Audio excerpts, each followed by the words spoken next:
Suscríbete a nuestro canal TVC Play y activa las notificaciones.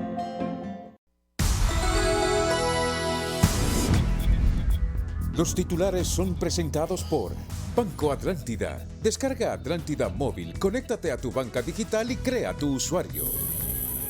Partidos políticos aceptan propuesta del Partido Nacional sobre mesas receptoras con 5 propietarios y 5 suplentes. En tanto, electores podrán votar en las elecciones primarias con 2 identidades, la actual y la nueva por emitirse. Sector privado y de inversiones reacciona sorprendido por anuncio de gobierno de crear una asociación transitoria para el manejo de los 3 aeropuertos en el norte del país, al afirmar que ello no genera un clima favorable a la inversión. Gobierno acude a más endeudamiento para garantizar el pago de los salarios hasta diciembre de los empleados públicos.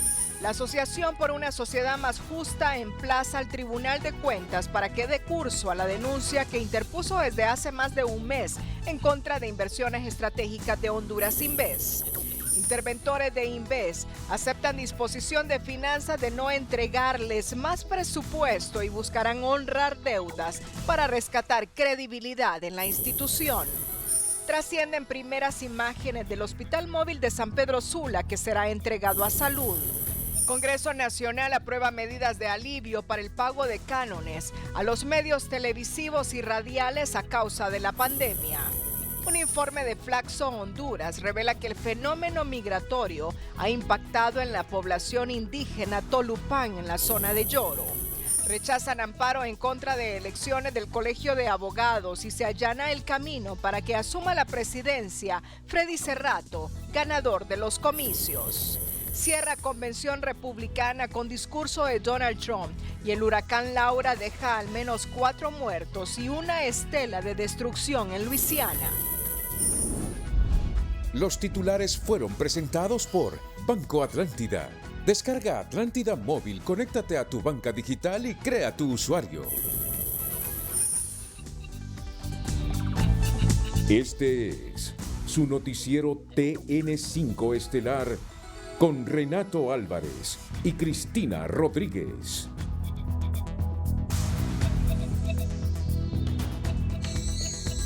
Muy buenas noches, Honduras. Bienvenidos a la emisión de este jueves 27 de agosto.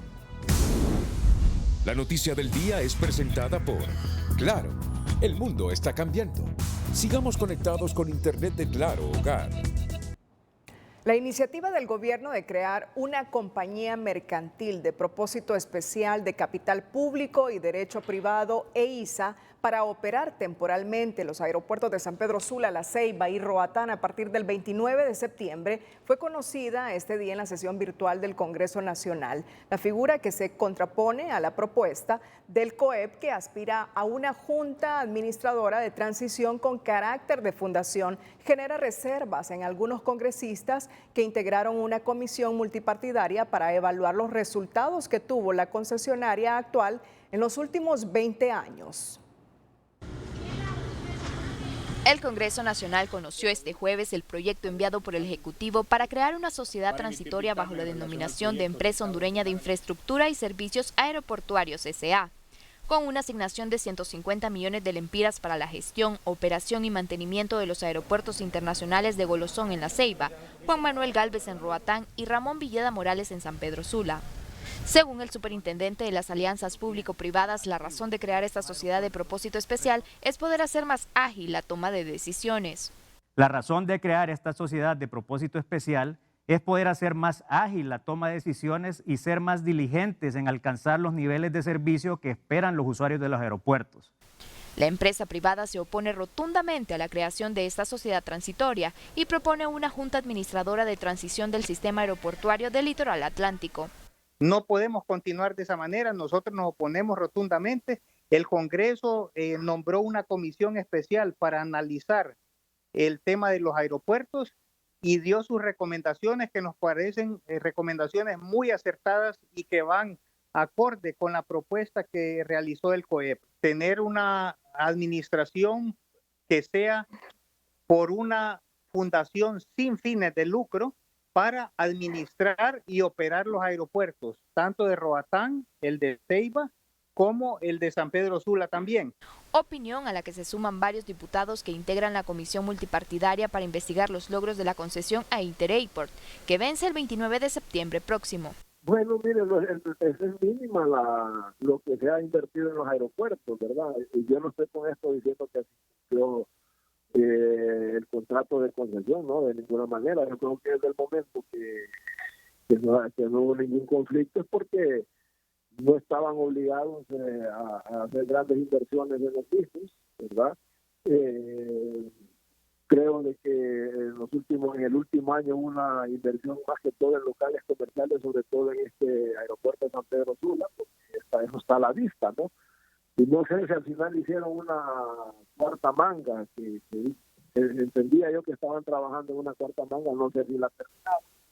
La sociedad transitoria estaría administrada por la Secretaría de Estado en el despacho de Infraestructura y Servicios Públicos INSEP, que tendría la presidencia, y las Secretarías de Recursos Naturales y Ambiente, de Seguridad, Desarrollo Económico y la de Promoción de Inversiones.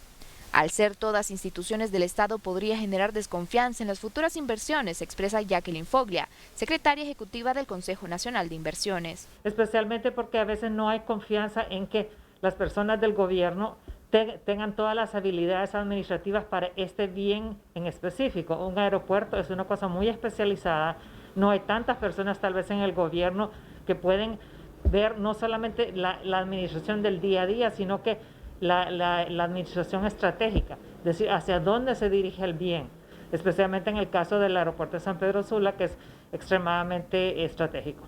Esta empresa operaría temporalmente a partir del 29 de septiembre por al menos 12 o 15 meses para estructurar el proceso de concesión con el acompañamiento del Banco Interamericano de Desarrollo, donde compañías nacionales y extranjeras, sean estas de capital privado, capital mixto e inclusive fundaciones, podrán participar en un proceso transparente que otorgará la concesión de los aeropuertos en el largo plazo. La actual concesión que administra los aeropuertos del Golozón, el Juan Manuel Gálvez y el Villeda Morales en San Pedro Sula, está a menos de un mes de concluir su periodo, después de 20 años en la administración de estos aeropuertos. Sandy Gallardo, Telenoticias. La noticia del día fue presentada por Claro. El mundo está cambiando. Sigamos conectados con Internet de Claro Hogar. Bueno, sobre este tema debemos reiterar un punto. El Ejecutivo pretende que el Congreso apruebe la creación de una compañía mercantil de propósito especial de capital público y derecho privado denominada Empresa Hondureña de Infraestructura Aeroportuaria EISA, la cual operaría temporalmente los aeropuertos de San Pedro Sula, La Ceiba y Roatán a partir del 29 de septiembre próximo, que se vence el contrato de Interairport. Y que esta empresa mercantil de propósito especial opere estos 3 aeropuertos durante unos 12, 15 meses. Mientras se hace la licitación para concesionar estos 3 aeropuertos en 15 meses con el acompañamiento del BID, donde pueden participar compañías nacionales y extranjeras, sean estas de capital privado, capital mixto e inclusive fundaciones, porque una fundación es la que propone el Consejo Hondureño de la empresa privada en este momento para operar esos aeropuertos del norte y el Atlántico, y no una empresa hondureña de infraestructura aeroportuaria o una compañía mercantil de propósito especial de capital público y derecho privado. Ahí está el punto en controversia. La figura que está proponiendo el gobierno de la República es por 15 meses, mientras se hace una licitación para concesionar esos aeropuertos en los que pueden participar inclusive las fundaciones. Pero el COEP está proponiendo una fundación en este momento mientras se hace la licitación. En otra temática, los generadores de energía se alistan para seguir cobrando la deuda que tiene con ellos la NE, al margen de la pandemia y sus consecuencias. Y si bien ya les abonaron 6.000 millones de lempiras, van por el resto, los otros 6.000. El Minuto Financiero es presentado por Banco Ficosa. Comprar lo hecho en casa es tener corazón catracho, porque cuando consumimos lo nuestro, crecemos todos. Ficosa, tu salud está en tus manos. En plena crisis económica producto de la pandemia, la estatal eléctrica empezó a pagar en los últimos días las millonarias deudas con los generadores privados de energía, montos que se acercan a los 6.000 millones de lempiras de los más de 12.000 que les adeuda la estatal eléctrica. Y entendemos que se están haciendo estos pagos diarios y se espera que a mediados de la próxima semana se haya completado el 100% a todas las empresas generadoras por igual la deuda histórica y cerramos ese capítulo. En efecto, la pretensión de los generadores privados es que la ENE, pese a la crisis por la pandemia y la incertidumbre financiera, se ponga al día con la deuda. Una deuda que incluye un 15% de costos fijos, un pago por producir o no energía. Costos fijos es que aunque no produzcan energía hay que pagarles casi el 15%. De cada 1.000 millones que les pagan son 850 millones de energía y 150 millones de costos fijos. Lo irónico aquí es que la ENE se mete la mano al bolsillo para sacar industriales cantidades de dinero y pagar las deudas con la generación privada, sin que este sector se comprometa a revisar el abultado precio por kilovatio hora o dejar de cobrar los costos fijos por plantas que ya se pagaron 4 y hasta 5 veces. Yo aprovecho este espacio para decirles, señores generadores, por favor compadézcanse del pueblo hondureño. Y si la ENE les está cumpliendo en plena pandemia, que han estado cobrando el pago del kilowatt hora que compramos y le hemos estado pagando hasta intereses, entonces es el momento que ustedes aporten un grano de la arena a esta noble institución que más de 25 años ha estado ayudándoles a ustedes. Para los miembros del sindicato de la estatal eléctrica, los únicos que lejos de perder ganan con las deudas del Estado y que le sacan provecho a la pandemia son los generadores privados de energía, pues los pagos, como en ningún otro sector, aquí se cuentan en miles de millones de lempiras que paradójicamente salen del exprimido bolsillo de los clientes de la ENE.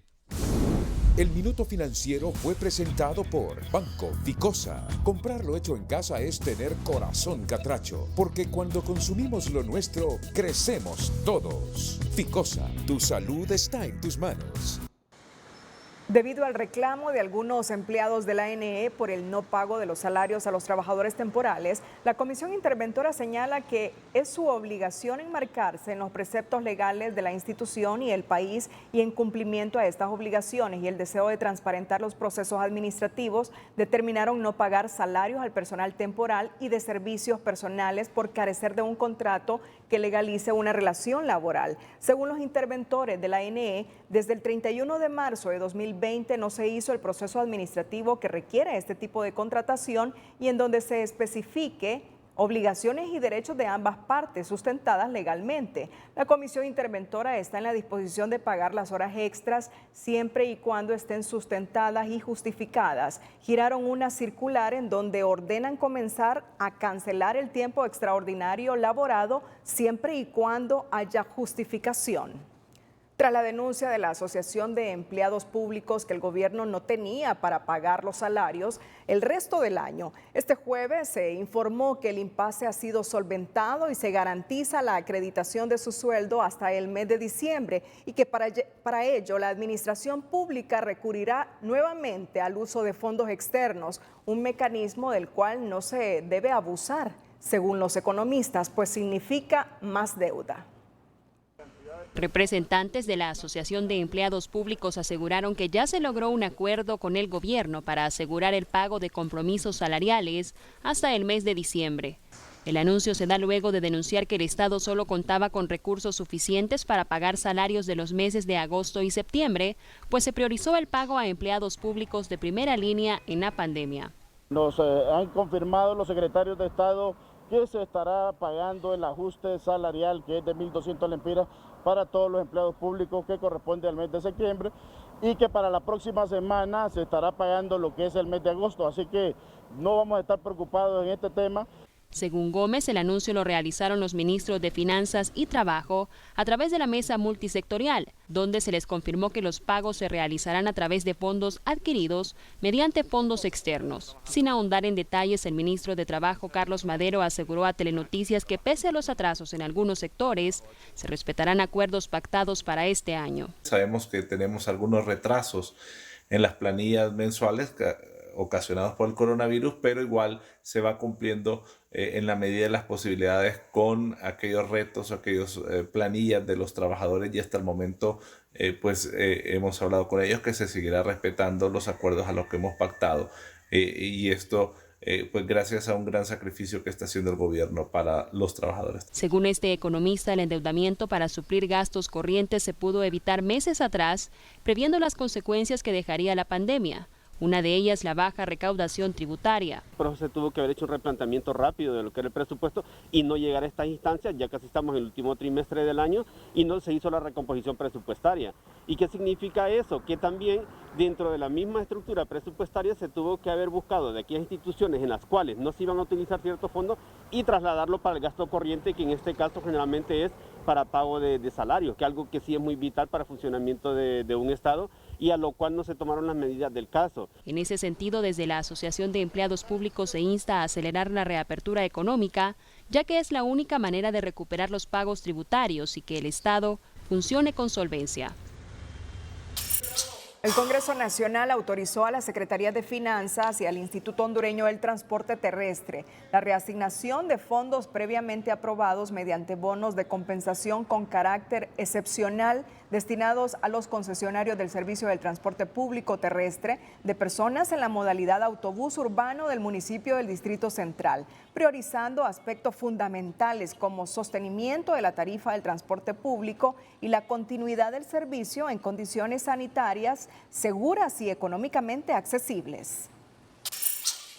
El Congreso Nacional aprobó medidas de alivio sobre el pago de cánones correspondientes al año 2020 en beneficio a los medios de radio y televisión afectados por la pandemia. Este decreto tiene como propósito fundamental apoyar y mantener operativos los diferentes sistemas de radio y televisión a nivel nacional asociados a la Asociación Nacional de Radiodifusores de Honduras.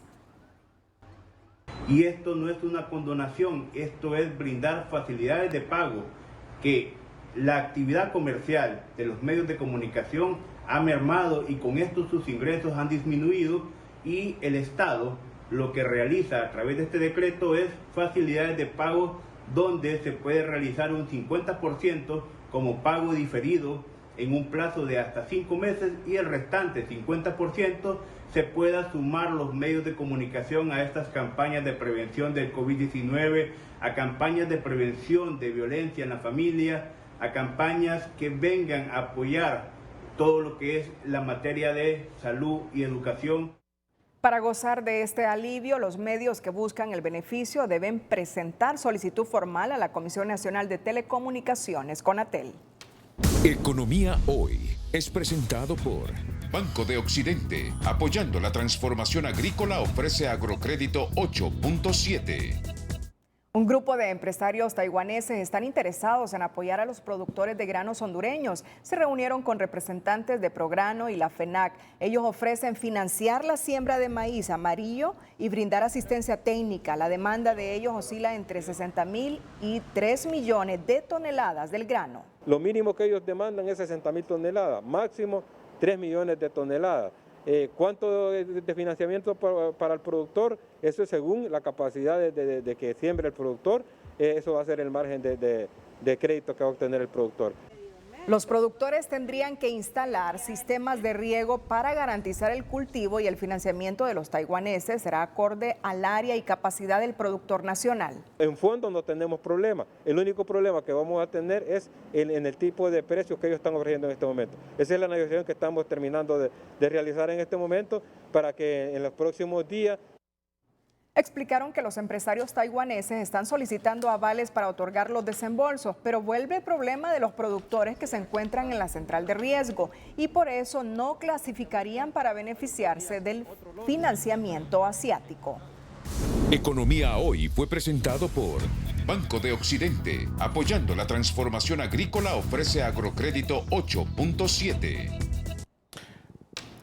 En nuestra sección educativa financiera le recordamos la diferencia entre un activo y un pasivo y qué hacer con ellos. Educación Financiera es presentada por la tarjeta de crédito BP Educación de Banpaís. Obtén 10% de descuento en escuelas, colegios y universidades del país. El millonario inversionista hawaiano Robert Kiyosaki define los activos como las cosas que compramos o adquirimos con nuestro trabajo para generar ganancias. Por ejemplo, un apartamento para alquiler o acciones en una empresa. Para Kiyosaki, los pasivos son cosas que constantemente nos generan gasto, como el celular que requiere de recargas o un plan postpago, la computadora, la casa donde vivimos, el carro para uso personal que requiere combustible, pago de impuestos y mantenimiento. Sin embargo, las mismas cosas podrían ser activos o pasivos, todo depende del uso que le demos. Por ejemplo, si usted compra una casa para el uso propio es un pasivo, pero la misma casa comprada para alquiler es un activo, porque genera ganancias. Un vehículo comprado para uso personal es un pasivo, pero el mismo vehículo comprado con fines comerciales, como para taxi o un microbús para transportar a otras personas cobrando una tarifa, es un activo. Tanto los pasivos como los activos son buenos y necesarios, pero lo recomendable es acumular más activos que pasivos. De acuerdo a los expertos en finanzas, las personas con mentalidad de pobreza suelen llenarse de pasivos que les generan gastos y viven ahogados en deudas. Los ricos trabajan y ahorran parte de sus ganancias y luego invierten, es decir, ellos compran más activos que les permite trabajar menos y ganar más, en lugar de acumular pasivos que incluso podrían llevarlos a la pobreza. Así que, si lo que busca es garantizarse un retiro tranquilo con independencia financiera, más vale que comience a reducir sus pasivos innecesarios e invierta en activos. Educación Financiera fue presentada por la tarjeta de crédito BP Educación de Banpaís. Obtén 10% de descuento en escuelas, colegios y universidades del país. Bueno, ¿pasivos o activos usted? No, activos. Activos siempre. Me extraña, Renato. En nuestra nota positiva le contamos cómo miembros del sector informal de la economía en la zona norte del país recibieron insumos de bioseguridad para iniciar sus actividades de forma segura en el marco de una iniciativa de reactivación solidaria de los empresarios de la zona. La noticia positiva es presentada por Tigo. ¡Qué buena señal con la super recarga! Con gigas de internet para estar conectado desde 25 lempiras, todo incluido. Tigo, en todo lo que te mueve. Con la campaña de reactivación solidaria, la empresa privada de la zona norte gestionó las donaciones que hoy se les entregó a representantes de 7 asociaciones del comercio informal de la economía, que al igual que otros sectores sufre el impacto de la pandemia. Poca la venta que se está haciendo, pero ya algo, como a meses atrás que no teníamos 0 venta, ya ahorita gracias a Dios ya se ve el apoyo de la gente de comprar lo nuestro. La situación económica en nuestro país. Si los grandes están llorando, ya nosotros los pequeños. Yo ahorita en mi negocio, que yo tengo venta de pescado frito, ya no puedo vender ahorita en mi comunidad, en mi colonia Alfonso Lacayo, porque todo es con seguridad, ¿verdad? Entonces todo eso hay que cuidarlo, ¿verdad? Lo que se pretende es que con la entrega de una variedad de insumos de bioseguridad, que van desde mascarillas, gel, alcohol y caretas, los emprendedores, así como vendedores independientes y ambulantes, retomen sus actividades de forma segura. Muchos no tienen ni tan siquiera para comprar su buena mascarilla, y esto viene a que ellos ya vayan a poder abrir, que se vaya a poder abrir el comercio, que ellos puedan salir, pero que salgan con sus medidas de bioseguridad, ¿verdad? Entonces, esto es bueno. El sector informal es considerado uno de los segmentos de la economía que generan miles de empleos, con el que se sustentan cada día muchas familias hondureñas. Y es por eso que tenemos que ser solidarios y tenemos que ser responsables, ayudándoles a ellos porque viven el día a día. Para ellos es muy difícil adquirir los implementos de bioseguridad, y es por eso que hemos hecho una campaña aquí en la Cámara de Comercio Industrial de Cortés, en donde recogimos una enorme cantidad de gel con alcohol y de mascarillas para podérselos dar a ellos de forma gratuita y que puedan trabajar entonces cuidando su salud y la de sus seres queridos. Para garantizar la transparencia de esta donación, la Cámara de Comercio solicitó al Consejo Nacional Anticorrupción la veeduría en el proceso de recaudación y entrega. La noticia positiva fue presentada por Tigo. ¡Qué buena señal con la super recarga! Con gigas de internet para estar conectado desde 25 lempiras, todo incluido. Tigo, en todo lo que te mueve. Más adelante le informaremos, líderes políticos acuerdan utilizar para las primarias la identidad actual y la que está por emitirse. Los políticos no solo acordaron que para las primarias funcione la identidad actual y la que está por emitirse, es decir, que los votantes vayan a ejercer el sufragio con la identidad actual y la que está por emitirse. También acordaron la integración de las mesas electorales receptoras con 5 representantes propietarios e igual número de suplentes. Más adelante los detalles. El precio del dólar y el euro es presentado por Bacredomatic. Ahora es el turno de todos. Llegó la hora de reinventarnos y mover la economía para levantar el país.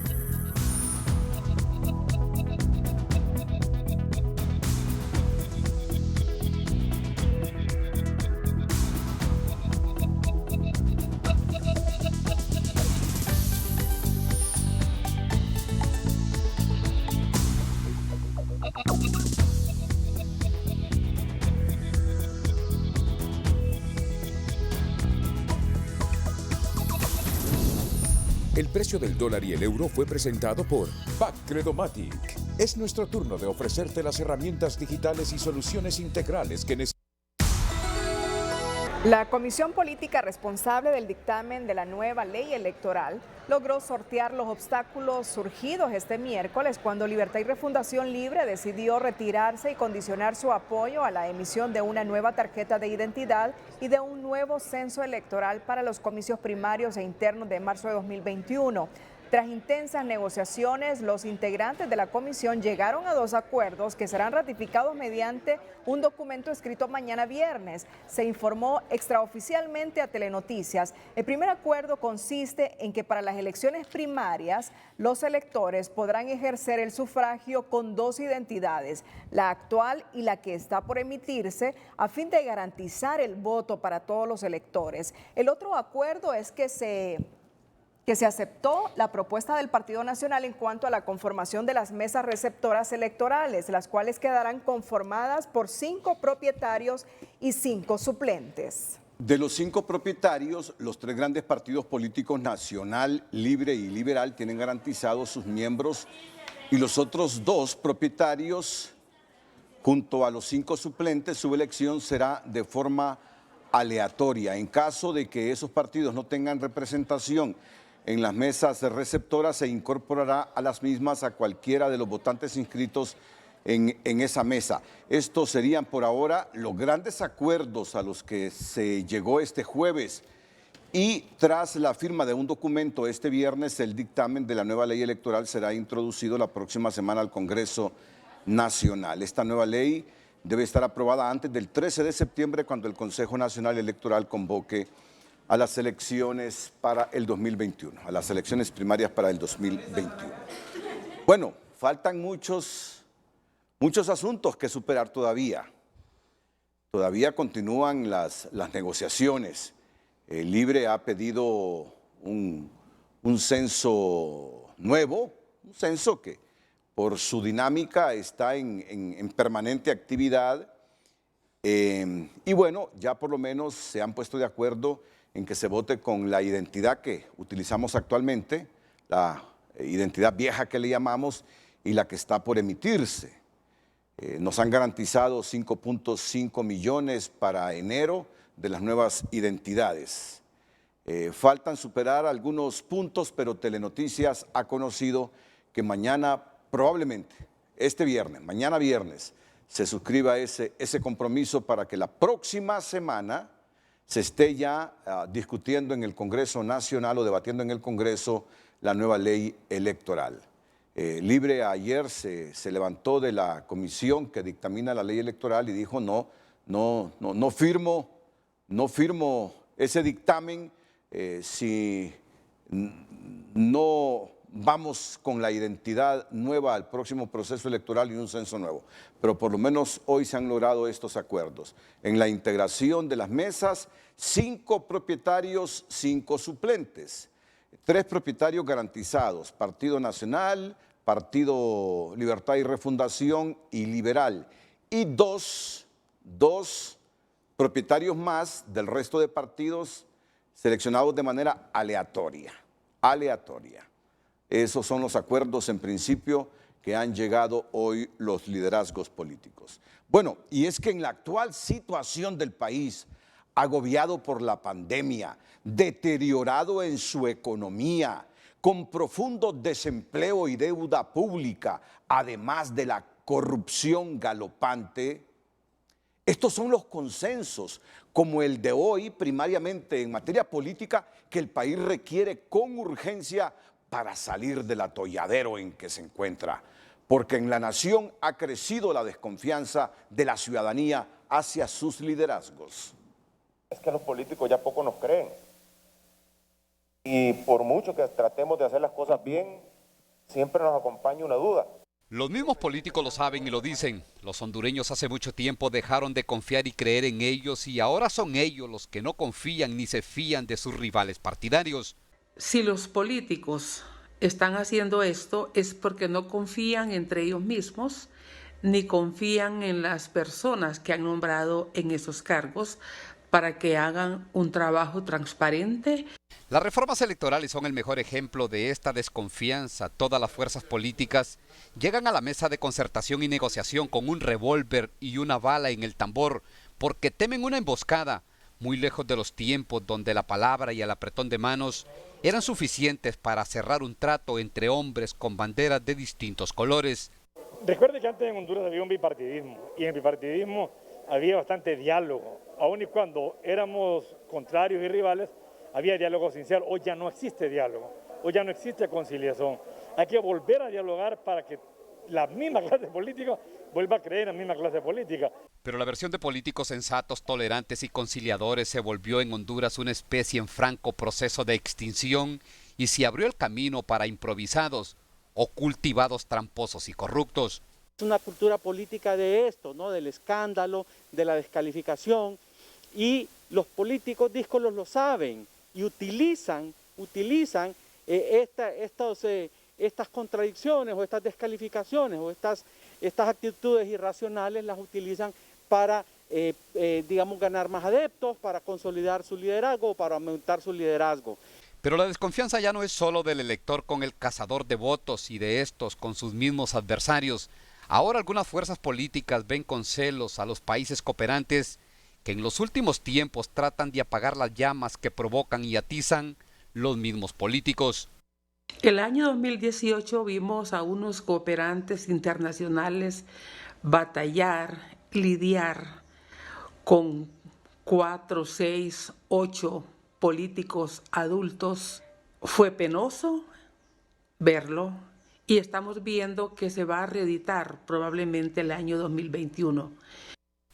Irónicamente, en jornadas anteriores donde se trató de remendar las toscas costuras que hilvanaron los mismos políticos, los más interesados en que Honduras volviera a los pasillos de la conciliación, la moderación y la democracia, eran los extranjeros que desde la cooperación internacional mostraron más amor y arraigo por Honduras. Esto es como resumir todas las ironías en contra de un país, una población que no cree ni confía en los políticos y una clase o una élite política que no cree ni confía en ellos mismos. Ulises Aguirre, Telenoticias. Más adelante, Nasrallah denuncia a los comisionados del Registro Nacional de las Personas por incompetencia. El presidente del partido En Formación, Salvador de Honduras, Salvador Nasrallah, se apersonó este jueves al Centro Integrado del Ministerio Público en el barrio Los Dolores de la capital, junto a un grupo de profesionales del derecho, afines a sus pretensiones políticas, a interponer una denuncia criminal contra los 3 comisionados del Registro Nacional de las Personas por carecer de las competencias para ocupar sus cargos, señala el escrito. El Registro Nacional de las Personas, que debería ser un ente apolítico, no es un ente apolítico, sino que es un ente político integrado por personas que representan a 3 partidos políticos, que además son minoría. Entre los 3 tal vez representan al 30% de la población. Entonces no puede ser que se sigan cometiendo los errores que se están cometiendo para enrolar a las personas. Nasrallah volvió a cuestionar el proceso de identificación nacional y a denunciar un fraude electoral para las próximas elecciones primarias y generales, pues según manifiesta, el registro para una nueva tarjeta de identidad y la depuración del censo son discursos falaces del tripartidismo que conforman el Partido Nacional, Liberal y Libre, coludidos para evitar que él llegue al poder. Y en el ámbito... De regreso con la información nacional, una investigación de Flaxo, Honduras, revela que por primera vez el fenómeno migratorio está tocando a los grupos étnicos, en especial a los tolupanes, al identificarse que en 8 comunidades indígenas de Yoro, un 32% de al menos 200 familias consultadas tienen un pariente migrante y sus motivaciones para irse del país son la pobreza y el desempleo. A lo largo de las últimas décadas, la migración internacional en Honduras ha mutado. Primero salieron los hombres, luego las mujeres, después madres e hijos, más tarde familias completas, y un reciente informe de la Facultad Latinoamericana de Ciencias Sociales revela que personas de grupos indígenas, específicamente tolupanes, comenzaron a ser parte de la migración internacional. Lo que vemos que también la población indígena, aborigen que ha estado en este territorio, como son los tolupanes, también están migrando últimamente. El estudio que se realizó en 8 comunidades tolupanes donde habitan 260 familias reveló que un 32% de ellas tienen al menos un miembro que ha migrado, entre ellos niños entre 10 y 12 años.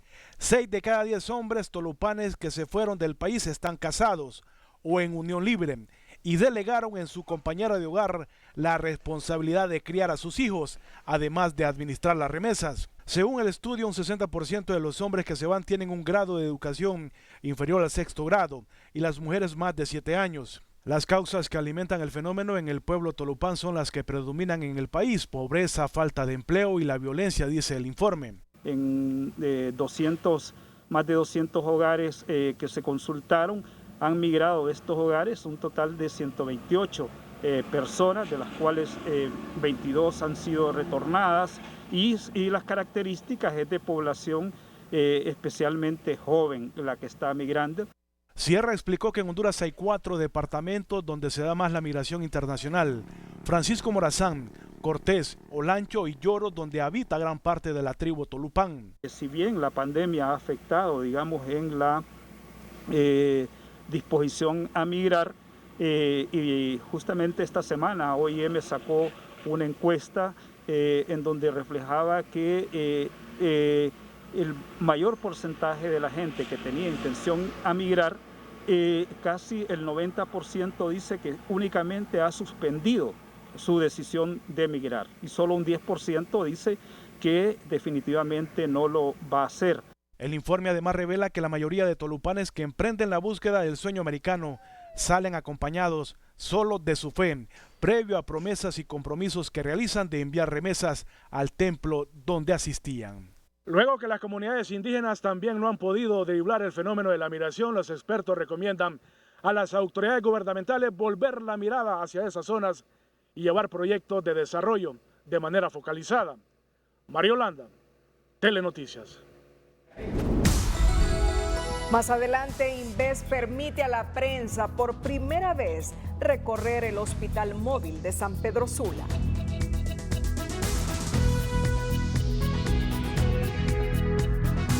Tras conocer las nuevas disposiciones de finanzas de no soltar un 5 más a Inves, este jueves el interventor Gustavo Boquín da por recibido y aceptado el mensaje, al tiempo que asegura que harán todos los ajustes internos para saldar los compromisos económicos pendientes que dejó la administración anterior.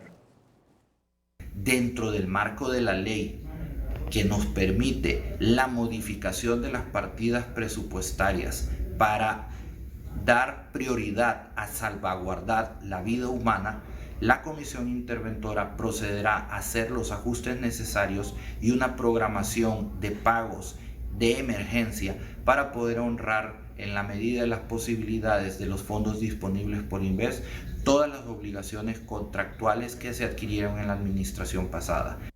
Boquín también afirmó que la prioridad de la Junta Interventora de Inves es recobrar la institucionalidad perdida y volver a los propósitos originales de velar por el mantenimiento y buen estado de la red vial del país y la atención y auxilio al sector agrícola. Ante la falta de respuesta a la denuncia que presentó en el Tribunal Superior de Cuentas desde hace un mes por más de 30 irregularidades en la compra de ventiladores pulmonares, kits de pruebas COVID-19, equipo de bioseguridad y hospitales móviles efectuadas por Inves-H, en el marco de la emergencia sanitaria, la Asociación para una Sociedad Más Justa demandó respuestas al ente contralor. Debe conformar un equipo de auditores lo más pronto posible y dotarlo de los recursos necesarios. Las máximas autoridades deben nombrar un equipo comprometido, imparcial y capaz de investigar lo denunciado por la ASJ como otras organizaciones de sociedad civil también. En caso de no tener la capacidad instalada, se debe asignar los recursos necesarios para la asesoría experta y el peritaje en la materia. No cabe la excusa que no hay presupuesto cuando el Tribunal Superior de Cuentas recibió 40 millones de lempiras para realizar auditorías especiales. Según la ASJ, la omisión a no responder al mandato legal de la institución constituye una barrera de facto para conocer la verdad y asegurar justicia para miles de hondureños. Las irregularidades cometidas por Inves han puesto en riesgo la salud y vida de centenares de personas que esperan recibir atención médica por parte del Estado e incluso enlutado a muchas familias, sostiene la organización.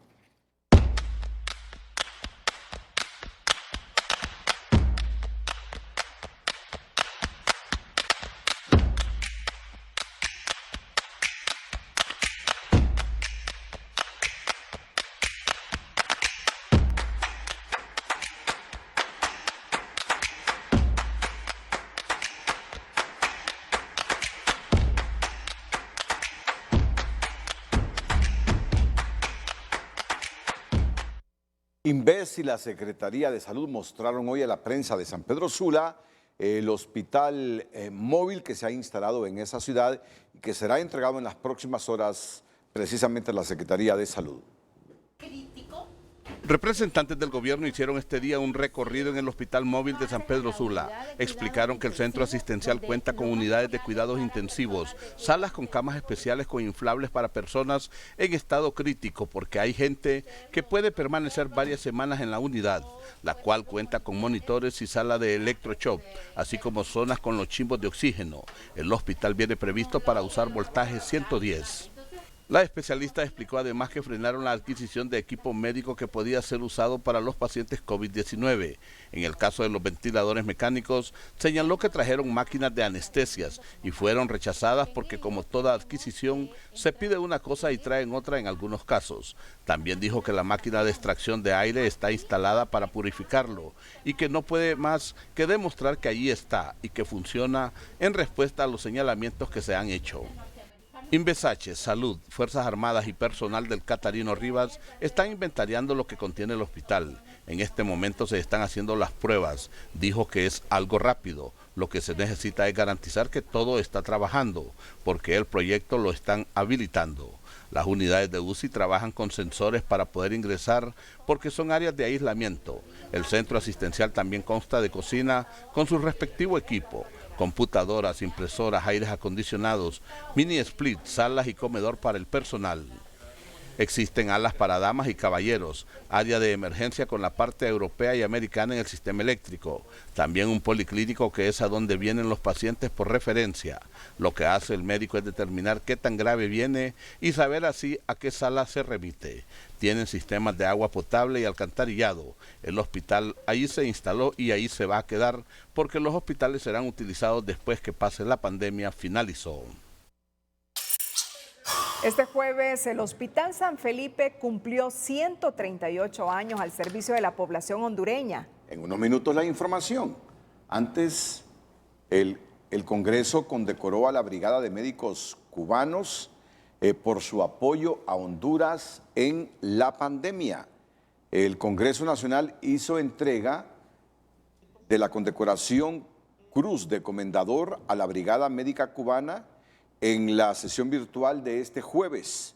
en agradecimiento y reconocimiento por los servicios de salud brindados al pueblo hondureño en esta pandemia. La doctora Blanca Toimil, jefa de la Brigada Médica, agradeció el reconocimiento del Poder Legislativo y explicó que cuando viajaron a Honduras estaban claros del trabajo y los peligros que encontrarían y viajaron motivados a contribuir a salvar vidas, mitigarle el dolor y aportar a la salud pública del país. A nombre de todos los hondureños, muchas gracias a Cuba por esta Brigada de Médicos.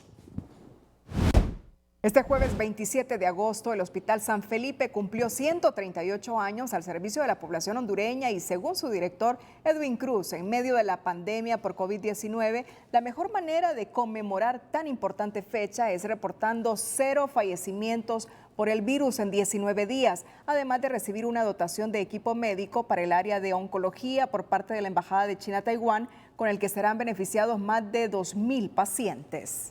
El día de hoy se ha recibido una donación por parte de la República de China, Taiwán, de 3 máquinas de rayos X portátil, digitalizadas para el servicio del pueblo hondureño. Estamos hablando casi de $174,000 con estas máquinas que nos entrega Taiwán, que en estos momentos la vamos a poner en uso para el servicio del paciente con COVID-19 y posteriormente para la unidad de cuidados intensivos, para el paciente con cáncer. El Hospital General San Felipe realiza 255,000 atenciones directas, 1,5 millones de atenciones de servicios a pacientes externos anualmente. Es el hospital más antiguo de Honduras y fue el primer hospital de Centroamérica en adquirir una máquina de rayos X en 1887.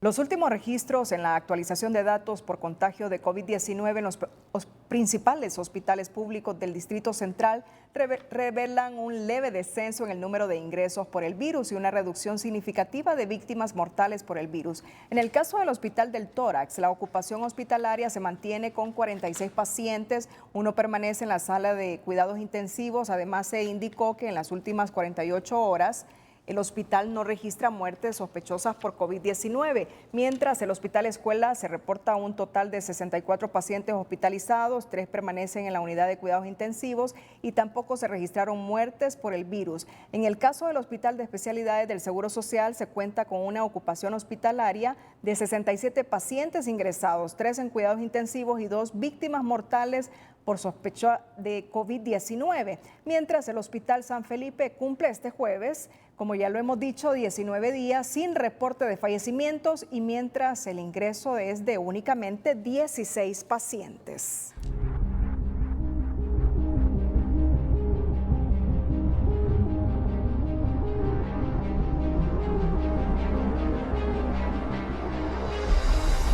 Este día se realizaron 1,746 pruebas PCR, encontrando nuevos casos positivos, 1,020 a nivel nacional. Esto ya suman. Pero eso es muy elevado, ¿eh? Sí, 1,020. 1,746 pruebas realizadas.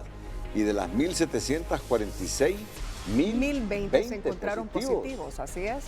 Ya esto suma 57,669 a nivel nacional. También una cifra alta, Renato. Sí. Se reportan 56 muertos para un total de fallecidos a nivel nacional de 1,803. También se han reportado 417 los recuperados a nivel nacional. Ya esto suma 9,586. Pero hay que recordarle al público que no necesariamente los 56 fallecidos hoy son de este jueves. Sí, sino que son de los... De días anteriores. Van haciendo pruebas y en función de los resultados de esas pruebas determinan la muerte por COVID. Así es, pero sí es impactante. Sí es impactante este dato de 1,746 pruebas. Encontrando 1,020 positivas, más del 50%. Sí, y también 56 muertos, aunque ya lo hemos dicho, ¿verdad? Que pues estos pueden ser de días anteriores. Correcto. Y es que son de días anteriores, no necesariamente de hoy. Sí.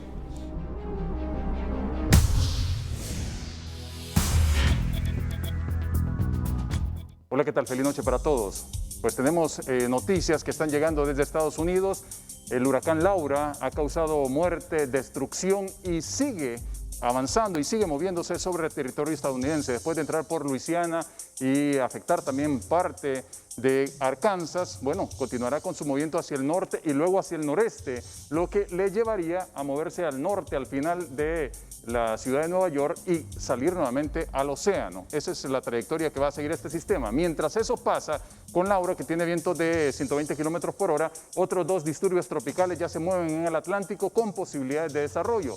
En el Pacífico tenemos 2 tormentas activas, Isel y Hernán. Ambos fenómenos podrían encontrarse en los próximos días a la altura de Baja California Sur, que podría recibir solamente las lluvias y salvarse un poco de los vientos. Mientras la cantidad de humedad que está moviendo la zona intertropical de convergencia, que es el fajón ecuatorial que bordea la tierra y que nos define la temporada seca y la temporada lluviosa. Bueno, ahora está muy activa ahí frente a las costas de Centroamérica, generando lluvias principalmente en horas de la tarde. ¿Qué pasará entonces para esta jornada del viernes? Bueno, que la humedad se va a concentrar en la parte baja de Centroamérica y hacia el Triángulo Norte, específicamente en Guatemala, El Salvador, hay fuertes lluvias para esta jornada de viernes y sobre nuestro país, específicamente en el sur occidente del país, con bajas probabilidades para el centro, norte y oriente. Y cierro con esto. La NASA ha revelado un informe de análisis que ha realizado de los últimos 120 años sobre la forma en que los mares están creciendo aceleradamente por la parte térmica, por las temperaturas mismas del océano, por el calentamiento global y también por la cantidad de hielo que se está derritiendo hasta 11 millones de toneladas por día. Entonces, esta curva indica cómo han crecido los mares a nivel mundial, 212.18 milímetros. Hay mucho peligro para las personas que viven cerca de la costa, en lugares insulares. Bueno, es una realidad el tema de cambio climático y calentamiento global. Cuídense mucho, siempre los queremos como televidentes y no como noticia. Que la pasen bien.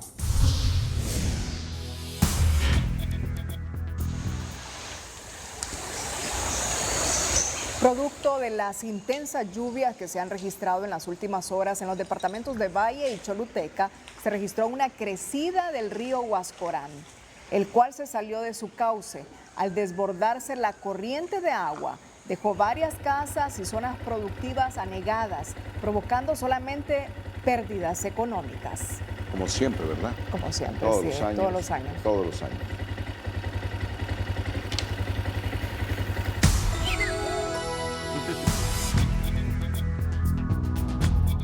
Le devolvió la billetera al ciudadano Medardo Cruz Velázquez, quien la había dejado olvidada en un negocio de la terminal municipal de Choluteca y por la cual se estaba señalando a un agente de la policía. Cruz Velázquez señaló que desde hace varios años conoce al agente Franklin Estrada y no piensa que haya existido malicia en el servidor público. El agente policial dijo que desde hace más de 6 años conoce a Medardo Cruz, quien fue oficial de las Fuerzas Armadas, y aclaró que tomó la billetera para evitar que su amigo perdiera su dinero y documentación. Bueno, mire qué historia. Ahí está, sí, es la historia, sí. Jamás le voy a hacer un daño a este hombre. ¿Jamás? Porque es un oficial de militar y entonces ya a tiempo los conocemos. Entonces, pues, esta es una nota aclaratoria para las redes sociales, más o menos, y para los medios de comunicación.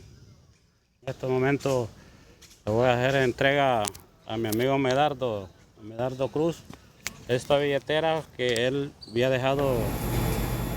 Que había dejado olvidada. Aunque no pareció así en el video, ¿verdad? El policía dice que él la recogió para entregársela a su amigo. Y qué bien. Qué bien. Hay que creer en él. Sí. Hay que creer en sí. él.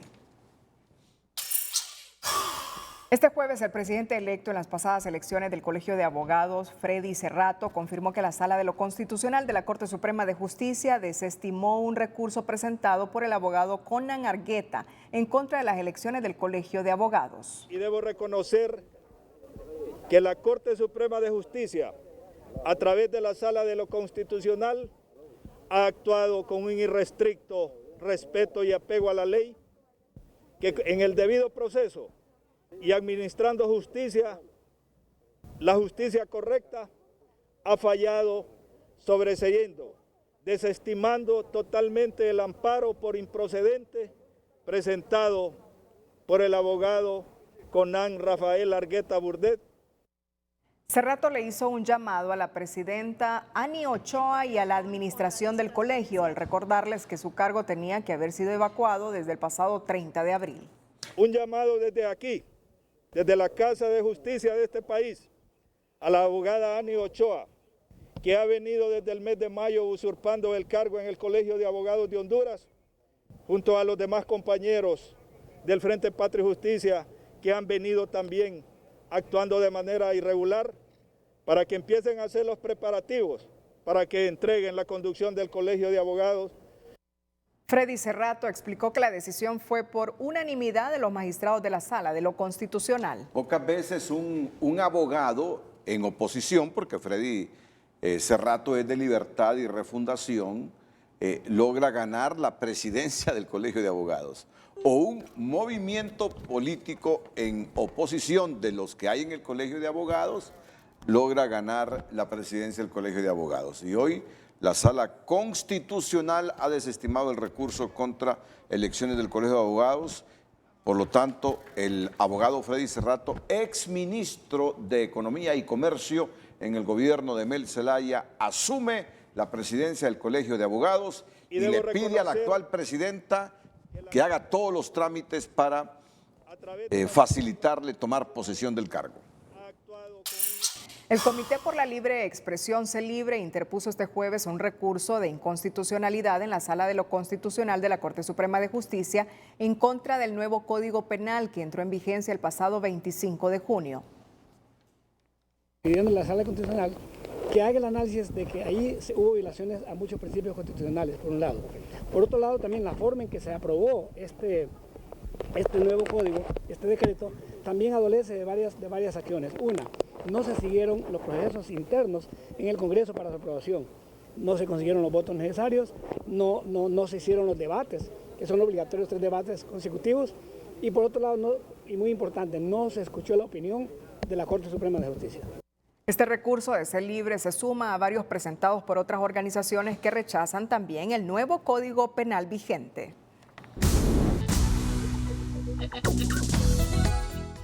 Telenoticias ha conocido que el Congreso Nacional ha recibido una terna para seleccionar al director del Comité Nacional de Prevención contra la Tortura y Tratos Crueles, Inhumanos y Degradantes, CONAPREV. Y en esta terna está el abogado Germán Magnil, que fue subdirector del Instituto Nacional Penitenciario. Hoy los organismos de derechos humanos han informado a Telenoticias que Germán Magnil es el profesional del derecho que tiene prácticamente las posibilidades de dirigir el CONAPREV. Y en función de eso hemos hecho las consultas a profesionales de las ciencias jurídicas y los organismos vinculados a CONAPREV. El presidente del Comité de Derechos Humanos de Honduras, CODE, Hugo Maldonado, sugirió este jueves al ex subdirector del Instituto Nacional Penitenciario, Germán Magnil, no aceptar la dirección del Comité Nacional de Prevención contra la Tortura y Tratos Crueles, Inhumanos o Degradantes, CONAPREV. Sugerimos y llamamos la atención del abogado Germán Magnil, exdirector del Instituto Nacional Penitenciario, para que no acepte ese cargo. Creo que las circunstancias de las que salió tanto él como la señora directora del Instituto Nacional Penitenciario salieron por críticas de violaciones a los derechos humanos a los privados de libertad. A la Asociación de Familiares Privados de Libertad le preocupa el nombramiento de Magnil, porque su gestión en el Instituto Penitenciario no fue la más correcta para la defensa de los derechos humanos de los reclusos, asegura. Tengo entendido de que ya fue aprobado por el señor presidente del Congreso Nacional, pero aún no ha sido firmado, pero todavía tenemos la esperanza, ¿verdad?, de que se tomen en cuenta nuestras opiniones y las opiniones de la mesa penitenciaria. Mire, en la administración del señor Magnil hubieron varios aspectos funestos, ¿verdad?, que nosotros realmente estamos asombrados de que lo estén poniendo a él. El abogado defensor de Magdaleno Mesa, asesinado en la cárcel de máxima seguridad en Ilama, Santa Bárbara, manifestó que es una ironía ese nombramiento porque en la gestión de Magnil fue cuando se recibieron más denuncias de violaciones de derechos humanos. A una persona cuestionada precisamente por esos tratos crueles, inhumanos y degradantes. A una persona cuestionada puesto que en su gestión como subdirector del Instituto Nacional Penitenciario es cuando más denuncias y más violaciones ocurrieron a los derechos humanos. Chactur lamentó que el Congreso Nacional nombre a Germán Magnil sabiendo que no cumple con los requisitos de ley para el cargo. No solamente no reúne los requisitos establecidos por la ley de CONAPREV, pues la ley de CONAPREV en su artículo número 11 establece que los comisionados deben tener una experiencia de al menos 5 años en materia de derechos humanos. Y este señor no la tiene. En una comunicación interna de Telenoticias, Germán Magnil aseguró que el nombramiento es falso. Sin embargo, no quiso brindar declaraciones. La mayoría de organizaciones defensoras de los derechos humanos se oponen a este nombramiento de Germán Magnil al CONAPREV. José Andino, Telenoticias. El hecho, la frase y la imagen del día con Telma Mejía.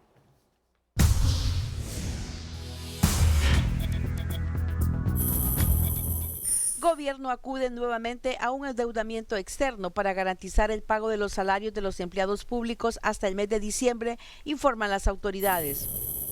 Así reaccionó el Consejo de Inversiones ante el anuncio del gobierno de crear una asociación transitoria para manejar los aeropuertos del norte del país. No hay confianza en que las personas del gobierno tengan todas las habilidades administrativas para este bien en específico. Un aeropuerto es una cosa muy especializada.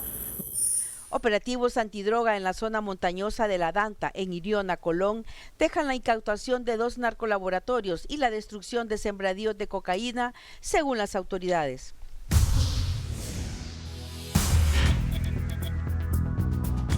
Cerramos la emisión estelar en minutos. Preso número 1. Nos despedimos con las 5 de TN5. Buenas noches.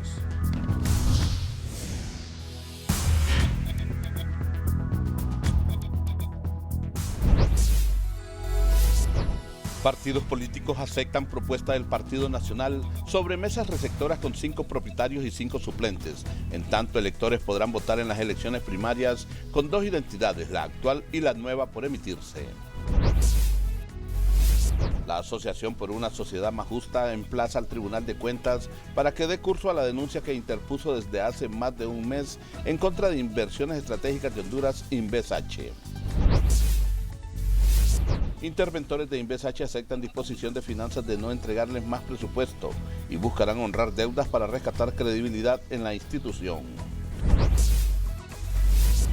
Trascienden primeras imágenes del Hospital Móvil de San Pedro Sula que será entregado a Salud. El Congreso Nacional aprueba medidas de alivio para el pago de cánones a los medios televisivos y radiales a causa de la pandemia.